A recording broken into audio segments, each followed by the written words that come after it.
Olá, que bom ter vocês aqui. Hoje a gente vai fazer uma viagem um pouco diferente pela França. Não é bem um roteiro turístico convencional, sabe? A nossa ideia é usar os monumentos mais famosos do país como se fossem portais para o passado, para a gente desvendar as histórias incríveis que as pedras deles guardam. E essa é a grande questão que vai guiar a gente. Pensem comigo.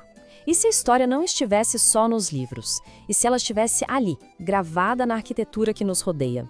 Das gárgulas de uma catedral gótica aos arcos de um aqueduto romano, as pedras têm sim muita coisa para nos contar.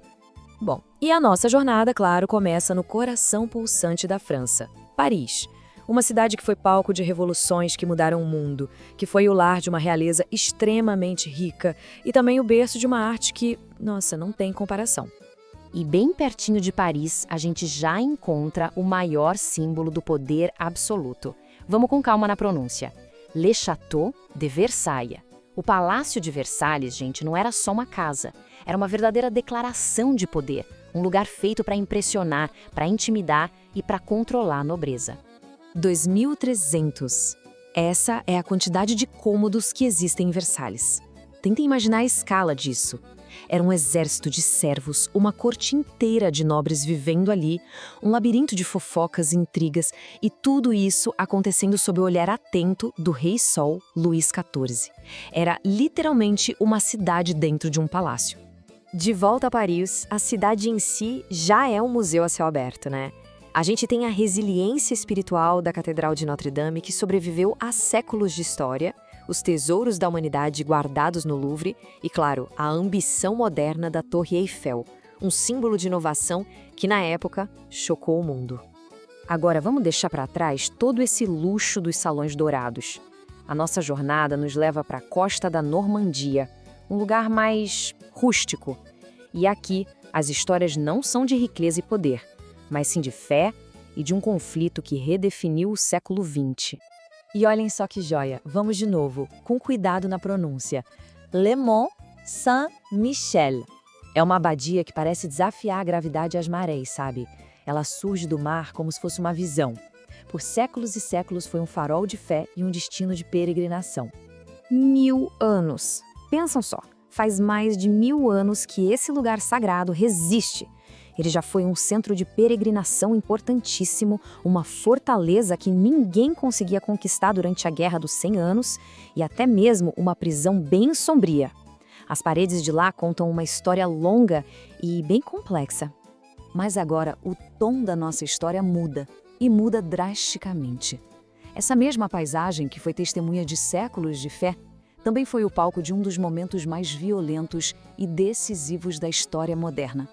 Foi aqui nas praias da Normandia que a história não foi contada em séculos, mas em horas, em minutos. O dia D foi um ponto de virada brutal na Segunda Guerra. É um contraste muito poderoso com as pedras milenares do Mont Saint-Michel, que fica ali, a poucos quilômetros de distância.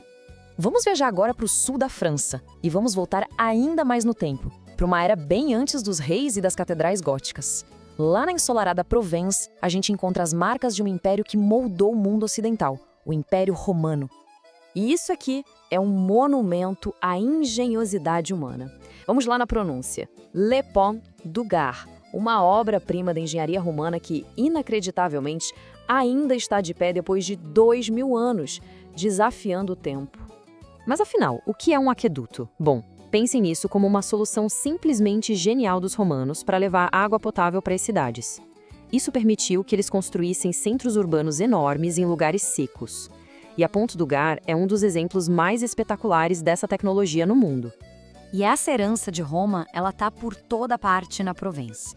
Dos anfiteatros gigantescos, como o de Nimes, onde a gente quase consegue ouvir o eco das lutas de gladiadores, até templos perfeitamente preservados como a Maison Carrée. É um testemunho incrível da sofisticação romana. Então, até agora a gente já viu o poder da monarquia, o drama da guerra, o legado de um império, mas acreditem, isso é só superfície. A França é, na verdade, uma terra de inúmeras histórias, com camadas e mais camadas que vêm de milênios atrás. É só a gente pensar um pouco. De um lado, temos os primeiríssimos sinais da criatividade humana registrados lá nas cavernas de Lascaux.